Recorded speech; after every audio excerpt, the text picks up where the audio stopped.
17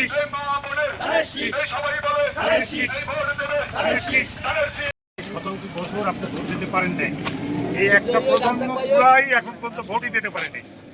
আমরা চাই আমাদের নেত্রী, দেশ নেত্রী বেগম খালেদা জিয়া, তিনি অনেক কষ্ট করেও তিনি এদেশের মানুষের পক্ষে থেকেছেন, কখনো কোনো আপোষ করেন নাই এবং ভোটের জন্য তিনি জেল খেটেছেন, তাকে বিভিন্নভাবে নির্যাতন করা হয়েছে, হয়রানি করা হয়েছে, তারপরও তিনি কখনোই এদেশের মানুষের পক্ষে থেকে আপোষ করেন নাই। তিনি সবসময় মানুষের পক্ষে ছিলেন, মানুষের সাথে ছিলেন।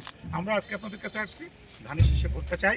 আমরা কোনো জান্নাতের টিকিট নিয়ে আসিনি, আমরা ধানের শীষে ভোট চাই।